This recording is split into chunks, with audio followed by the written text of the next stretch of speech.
да се имплементира веќе од внедела и она што можеби посебно возачите во Македонија го очекуваат.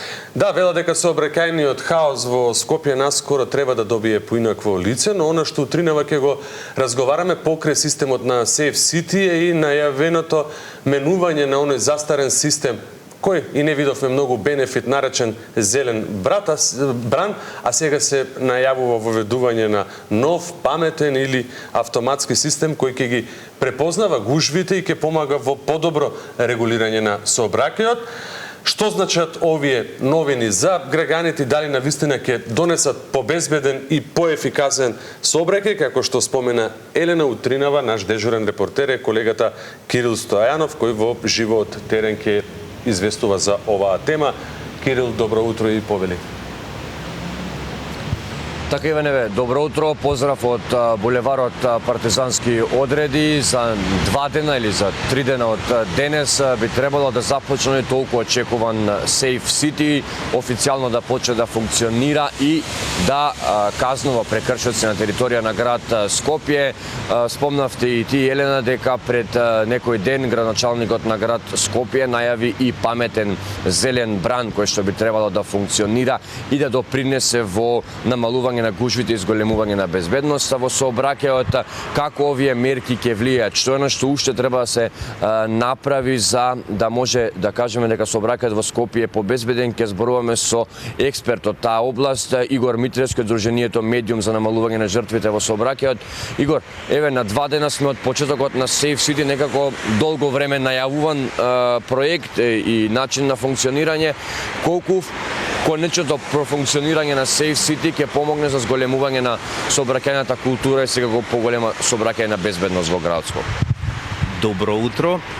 Да, секако овој систем кој што, како што рековте, долго време се очекува, ќе помогне за намалување на бројот на жртви и повредени во сообраќајот и се надеваме во иднина дека нема да се запре тука, дека вакви системи или слични иницијативи ќе бидат доведувани исто до употреблива состојба за се со цел да го намалиме бројот на жртви повредени во сообраќајот, тој не е мал. Градоначалникот најави воведување на паметен зелен бран. Колку вас, експертите од таа област, ве советуваат во тоа како би се имплементирало и колку тоа што вие го имате слушнато и на некој начин го знаете, би можело да помогне на таков начин на регулирање на сообраќајот, особено во оној период кога имаме големи гужви во градот? Така, не знам точно на што мислел градоначалникот. Секако дека секоја иницијатива која што ќе помогне до непречено одвивање на сообраќајот, воедно ќе ја зголеми безбедноста, е за поздрав и тука нема сомнеш.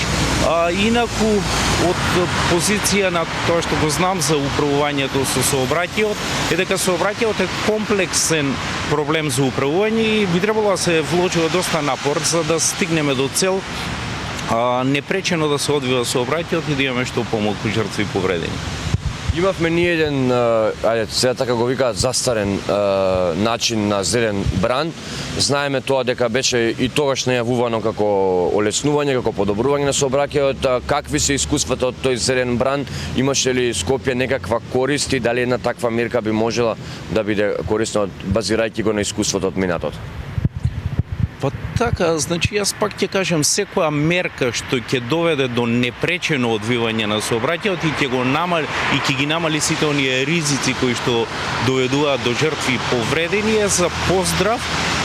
Предпоставувам дека се мисли и на одредени технолошки иновации од таа сфера и се разбира дека техниката нема да запре денес и релативно користена е во како во управувањето со безбедноста во сообраќајот, така и во самите возила. Така да ги се надеваме дека овие мерки за овој така наречен зелен бран ќе доведат до непречено и безбедно одвивање во сообраќајот.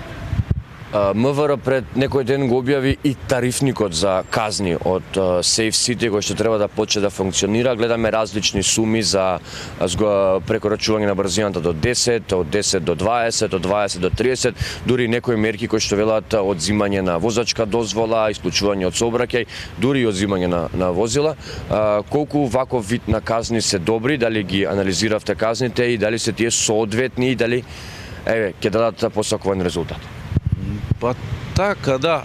Од тоа што можев да го слушнам од луѓето задолжени за безбедноста во сообраќајот, дека интенцијата на овој систем не е да казнува, меѓутоа да превенира и спречи сообраќајни несреќи со фатални последици.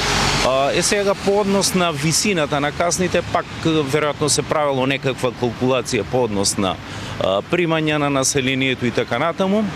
Јас тука би спомнал и една иницијатива која што ја имавме, да речеме, пред година дена, кога се знаеше веќе дека ќе функционира безбеден град, а тоа е за оние негативни поени и се уште сметам дека тоа е добра практика од европските земји со низок број на жртви во сообраќајот за оние толерантни сообраќајни прекршоци.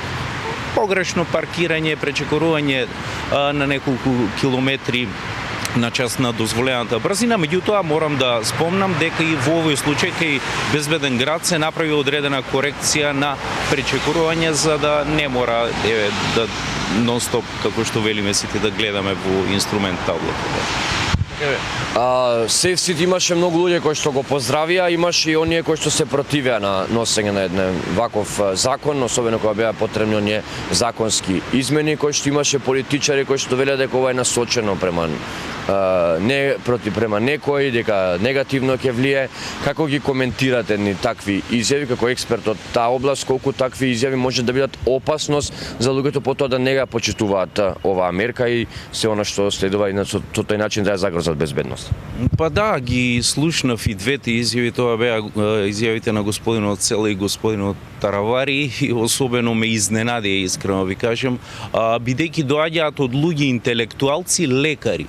А лекарите многу добро треба да ја познаваат травматологијата после сообраќајни несреќи и се надевам дека ова изјава или ваков тип на изјави од да речеме политичари од таков калибар не треба да се злоупотребуваат според мене и пак ќе кажам, значи крвта на асфалтот и на македонците и на албанците и на сите останати има иста специфична густина како и солзите на некоја мајка, така да ваков тип на изјави сметам дека не се во правец на подобрување на работите.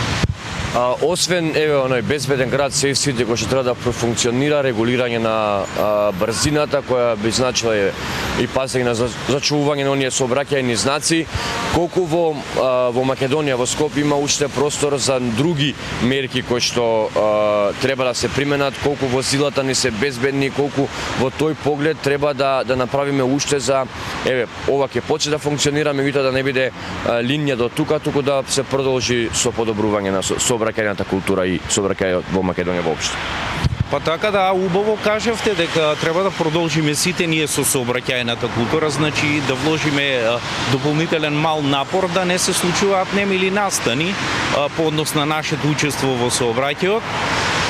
По однос на што институциите би можеле да направат, се разбира дека тука не би требало да се запре. Убаво спомнавте за безбедноста на возилата. Станциите за технички преглед се исто така многу важен фактор во сообраќајот и сметам дека би требало да се пристапи кон некакво вмрежување на станиците за технички преглед за да може да се врши одредена контрола на начините на кои се прават техничките прегледи, бидејќи поучени од минатото и двете големи сообраќајни несреќи, Ласкарци и Струма, во себе содржаа елементи на недостатоци при техничките прегледи на возилата.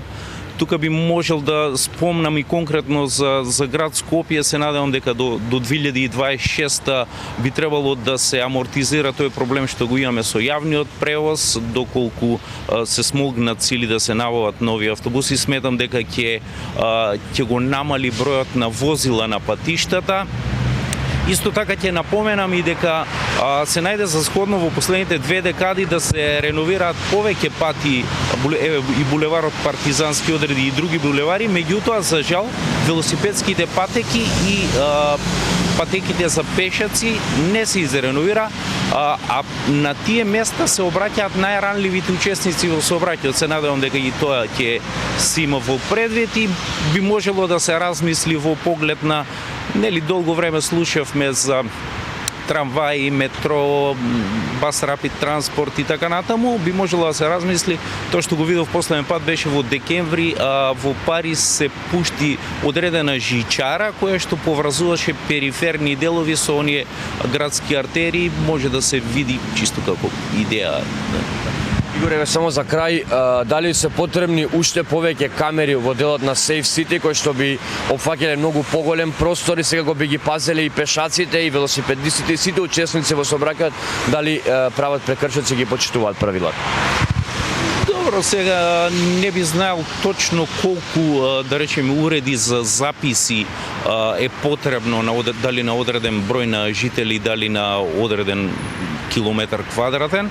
Меѓутоа сакам да кажам дека интенцијата во поглед на технолошката опременост на возилата оди натаму да од 2025 јуни или јули секое возило има уред за запис, тоест доколку дојде до сообраќајна несреќа, самото возило запишува неколку секунди пред возилата и пред сообраќајната несреќа, се извинувам, и неколку секунди по сообраќајната несреќа, така да веројатно и днината ќе оди натаму да секој возило биде собствена камера. Така да не би можел експлицитно да кажем дали бројот на камери е доволен, дали треба да се дополнително инсталираат и нови.